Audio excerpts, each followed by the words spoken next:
Bonjour tout le monde. Aujourd'hui, on entame une exploration au cœur d'un document qui propose un pont intellectuel vraiment inattendu. C'est le moins qu'on puisse dire, oui. En fait, c'est une analyse qui parvient à lier la cosmologie pure et dure, la physique quantique, quoi, à notre psychologie la plus intime. Et quotidienne, Un grand écart assez vertigineux sur le papier. totalement. Et le but de notre plongée dans ces pages aujourd'hui, c'est vraiment de décortiquer la mécanique de notre propre perception, de comprendre comment on interagit avec le monde qui nous entoure. Et l'auteur ne prend pas de gants, hein. Ah non, pas du tout. Il lance cette analyse avec une accroche très directe, je vous la cite au mot près. Avez-vous au moins ce point commun avec Einstein? C'est euh, c'est une excellente façon d'ouvrir le débat.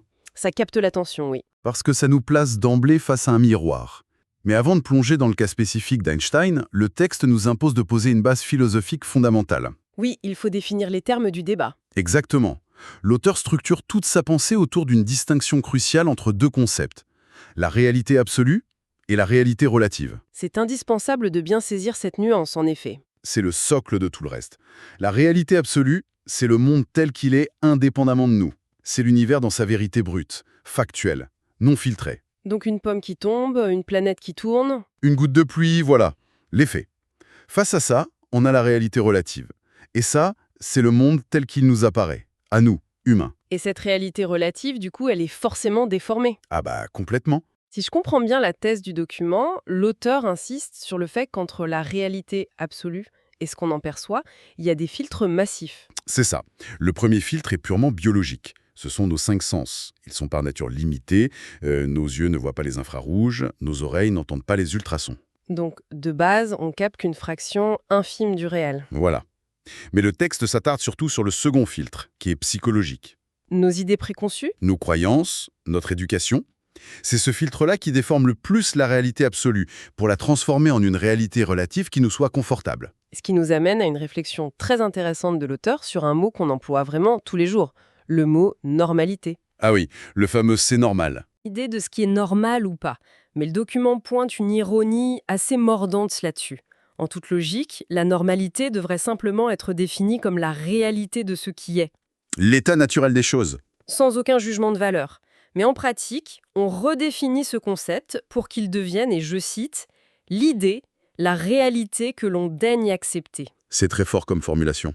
En gros, on décrète que ce qui est normal, c'est ce qui rentre dans nos cases, ce qui nous arrange, nous. Ce qui est fascinant ici, c'est que l'accroche prend tout son sens. On pourrait facilement se dire que cette tendance à tordre la réalité pour la faire rentrer dans nos petites boîtes, c'est un défaut propre aux esprits non scientifiques. Un manque de recul, quoi. Ou un manque d'éducation, oui. On pourrait croire qu'un intellect supérieur, armé d'une rationalité hors norme, serait totalement immunisé contre ce biais psychologique. Et c'est exactement ce que l'auteur vient de déconstruire. Absolument. Il nous démontre que même les plus grands génies de l'histoire de l'humanité, des esprits capables de conceptualiser des dimensions imperceptibles, ils tombent les deux pieds en avant dans ce piège du déni de réalité. Bon, décortiquons ça. Parce que l'anecdote centrale du texte illustre vraiment parfaitement ce mécanisme. La fameuse histoire d'Einstein. On remonte le temps, nous sommes en 1917, Albert Einstein est en train de travailler sur ses équations de la relativité générale. Il est au sommet de son art. Ses mathématiques sont d'une élégance et d'une précision absolue. Et ses propres calculs, qu'il vient tout juste de formaliser, lui révèlent une réalité absolue jusqu'alors totalement inconnue. L'univers n'est pas statique. Il est en expansion continue. L'espace lui-même s'étire. À cette époque précise, faut bien se rendre compte que c'est une hérésie scientifique. Personne n'a jamais envisagé ça. Et c'est ici que se noue un drame intellectuel fascinant. Face à cette équation parfaite, qui lui livre une vérité implacable sur la nature de l'univers, Einstein va subir un véritable choc. Un choc idéologique même. Le texte détaille comment ses propres convictions spirituelles et philosophiques sont entrées en collision frontale avec ses mathématiques. C'est fou quand on y pense. Dans le système de pensée d'Einstein, qui était très influencé par les dogmes philosophiques de son époque, l'univers se devait d'être parfait. Or, la perfection, à l'époque, Ça implique l'immuabilité. Un univers parfait doit être fixe, stable, éternellement identique à lui-même. donc l'idée même qu'il puisse bouger, qu'il puisse changer de taille, s'étendre, ça sous-entendait une forme d'imperfection. Ou d'instabilité. Voir cette expansion apparaître noir sur blanc dans ses propres équations a été pour lui une désillusion totale. Attends, si je comprends bien l'argument de l'auteur ici, Face à des preuves mathématiques irréfutables qu'il a lui-même découvertes, Einstein a préféré rejeter les faits plutôt que de remettre en question sa croyance personnelle en un univers statique. C'est tout le paradoxe de cette histoire. Au lieu de s'incliner devant la réalité absolue que lui offrait la science, il a choisi de s'accrocher à sa réalité relative. Il a refusé d'accepter ce qui est. Exactement. Et la méthode qu'il a utilisée pour résoudre ce conflit interne est incroyable. Le document décrit ça avec une pointe d'humour, comme une forme de bidouille mathématique. C'est littéralement ça. Pour forcer la réalité à se conformer à son idéologie, Einstein a ajouté une composante complètement artificielle à son équation. La fameuse constante cosmologique. Qu'il a inventée de toutes pièces, c'est une valeur qu'il a insérée avec un seul et unique objectif: créer une force de répulsion mathématique qui viendrait annuler l'expansion. Pour que le résultat final donne un univers parfaitement immobile. Il a trafiqué la réalité absolue pour que le cosmos redevienne normal. Mais comme le souligne habilement la source, normal par rapport à quoi? Normal uniquement par rapport aux attentes subjectives d'Albert Einstein. Et c'est là que l'histoire prend une tournure qui relève presque de la tragédie grecque, en fait. Ah oui, l'ironie de l'histoire est cruelle. Des années plus tard, face aux observations astronomiques qui prouvaient indéniablement l'expansion de l'univers, Einstein a bien dû se rendre à l'évidence. Il a fini par retirer cette constante de ses équations. En avouant que cette tentative de plier la réalité à ses croyances fut, selon ses propres mots, la plus grande erreur de sa carrière. Mais le texte nous entraîne encore plus loin dans le vertige. Bien après le décès d'Einstein, Oui, la cosmologie moderne a fait de nouvelles découvertes majeures. Les astrophysiciens contemporains ont réalisé que l'expansion de l'univers n'est pas seulement constante, elle s'accélère. et pour expliquer cette accélération, ils ont dû théoriser l'existence d'une énergie mystérieuse. L'énergie noire. C'est quand même paradoxal quand on y pense. Cette fameuse énergie noire, qui agit comme une force de répulsion à l'échelle cosmique, elle correspond mathématiquement et avec une précision glaçante à cette même constante cosmologique qu'Einstein avait inventée puis reniée. Einstein est mort sans jamais savoir que ce qu'il considérait comme sa pire erreur, dictée par un déni de la réalité, dissimulait en fait l'une des plus grandes découvertes de la physique moderne. S'il avait accepté la réalité de son équation initiale au lieu de lutter contre elle, il aurait potentiellement prédit l'existence de l'énergie noire des décennies avant tout le monde. C'est une leçon d'humilité vertigineuse. Et la conclusion que l'auteur en tire est essentielle pour comprendre la psychologie humaine. L'intelligence ne protège pas contre ça. Aucune corrélation avec le quotient intellectuel. L'esprit le plus brillant de son époque a été mis en échec par son propre formatage idéologique. Forcer la réalité à correspondre à nos croyances est un réflexe humain universel. Tenter de faire plier l'univers absolu aux exigences de notre confort mental, c'est inhérent à notre condition. Ça prouve que face à une vérité qui dérange, l'idéologie aura presque toujours le pas sur la raison pure. C'est là que ça devient vraiment intéressant pour nous. Parce que ce mécanisme de défense, l'auteur ne l'utilise pas juste pour faire de l'histoire des sciences. Non, c'est un tremplin. C'est un tremplin pour aborder notre propre condition au quotidien.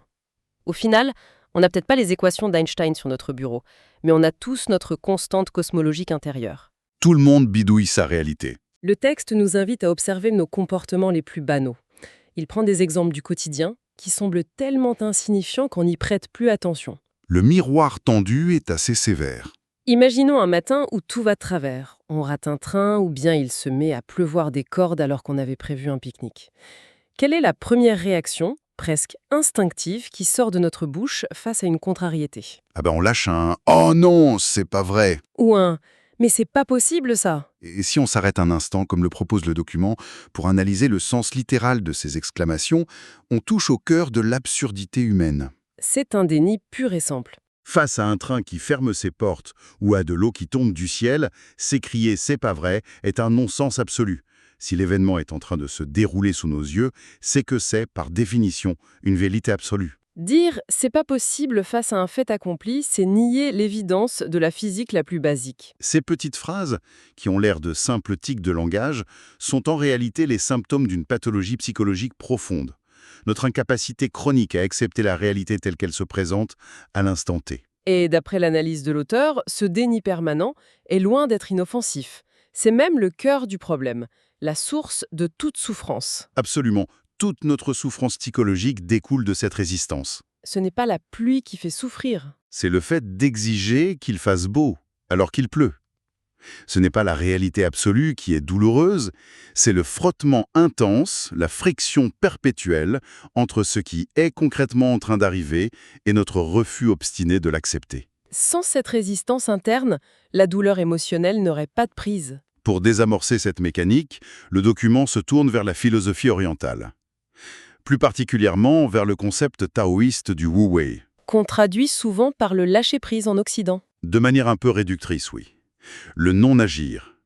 Mais l'auteur précise bien que le Wu-Wei ne signifie pas se transformer en légume et subir passivement l'existence. Heureusement. C'est plutôt l'art de laisser la réalité se déployer sans essayer de la tordre ou de la forcer. C'est accepter le courant du fleuve plutôt que de s'épuiser à nager à contre-courant ou de vouloir construire un barrage à main nue. C'est accueillir ce qui est, tout simplement. Sauf que, et le texte le nuance immédiatement, cette sagesse du Wu-Wei est extrêmement difficile à appliquer. Dans la vie moderne, c'est une lutte de tous les instants. Sur le papier, se laisser porter, ça paraît simple.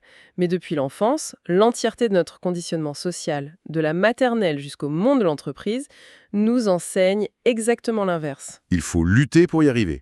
On grandit avec ce mythe qu'il faut se battre contre les éléments. On valorise celui qui force le destin, qui plie son environnement à sa volonté. On est formaté pour tordre les faits, remplacer ce qui est par ce qu'on voudrait qu'il soit. Et le coût psychologique de ce conditionnement à la lutte est exorbitant. Pour l'illustrer, l'auteur emploie une métaphore très parlante, celle du grand écart mental.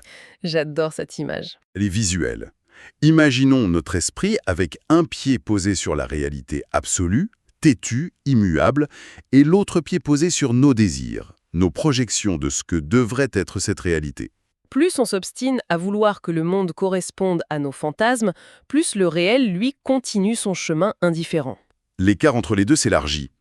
Ce grand écart mental crée une tension insoutenable, une déchirure psychologique qui est la source de nos angoisses, de nos dépressions.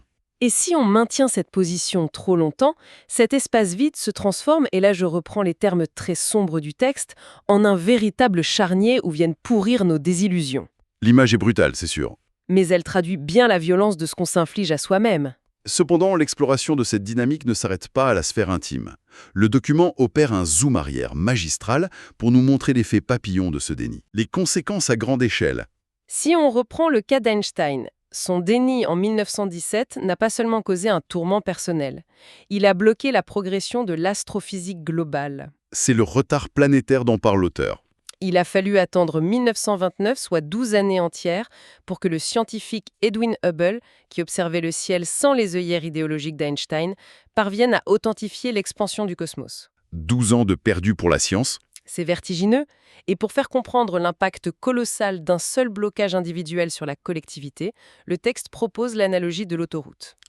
L'embouteillage fantôme, c'est un phénomène très connu en dynamique des fluides. Imaginons une autoroute fluide, tout le monde roule à vitesse constante. D'accord. Soudain, un seul conducteur freine pendant, disons, 3 secondes. Peut-être parce qu'il a cru voir quelque chose, ou parce qu'il n'accepte pas la vitesse du flot. La voiture derrière lui va être surprise. Elle va freiner pendant 4 secondes. Celle d'encore derrière pendant 5.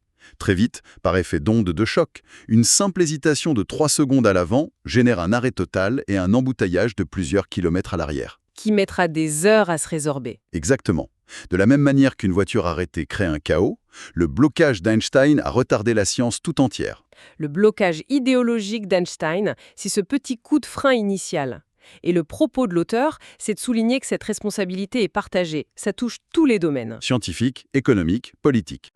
Si un seul génie peut ralentir la science de 12 ans, imaginez l'effet combiné des milliards de petits dénis quotidiens de l'ensemble de la population. L'auteur avance l'idée que ces embouteillages systémiques causent des siècles de retard pour l'évolution de l'humanité. Ce qui amène vers un changement de paradigme fascinant. Le texte déconstruit totalement le mythe de l'impuissance individuelle. L'idée faussement répandue qu'une personne seule ne peut pas changer le monde. Face aux grands défis, on entend souvent « mon action individuelle ne changera rien ». Mais si le monde absolu n'est que la somme de ses individualités, alors chacun a un rôle majeur à jouer. Et c'est là que l'auteur aborde le point de vue sur le bien-être personnel. Il affirme fermement que œuvrer pour son propre bien-être en acceptant la réalité, ce n'est pas égoïste. C'est aider le monde. Voilà. Alors, il faut préciser ici, pour maintenir une stricte neutralité sur le sujet, que l'auteur critique au passage les principales religions qui condamnent ce qu'il appelle les péchés de plaisir. Oui, on ne fait que rapporter scrupuleusement sa perspective philosophique ici, sans prendre parti. Mais c'est intéressant de voir comment il utilise cet argument pour retourner le concept de faute morale. C'est la provocation finale du texte. Selon lui, s'il y avait un véritable péché, une erreur fondamentale contre la vie, ce ne serait pas de rechercher la joie. Ce serait de fermer volontairement les yeux face à l'évidence. Ce serait d'agir constamment en dépit de l'évidence absolue que ce qui est ST. La véritable tragédie résiderait dans notre entêtement à combattre le réel plutôt qu'à composer avec. Et ça débouche sur une note d'espoir immense, une utopie accessible. Une promesse radicale. Si l'humanité arrêtait de mettre au placard des temps entiers de la réalité au nom de ses idéologies, un bouleversement total et instantané se produirait. Pour le meilleur de tous les êtres vivants, si on arrêtait de lutter contre l'évidence, on libérait instantanément toute cette énergie gaspillée dans le déni. Alors que signifie tout cela au fond? En synthèse, nous avons tous une constante cosmologique intérieure. Nous trichons tous avec la réalité pour qu'elle corresponde à nos attentes. Causant nos propres souffrances. Et ralentissant potentiellement le progrès de tous. La clé de la sérénité réside dans l'acceptation pure et simple des faits. Ne plus s'exclamer « c'est pas possible » face à l'évidence. Cela soulève d'ailleurs une question vertigineuse, une réflexion finale pour prolonger tout ça.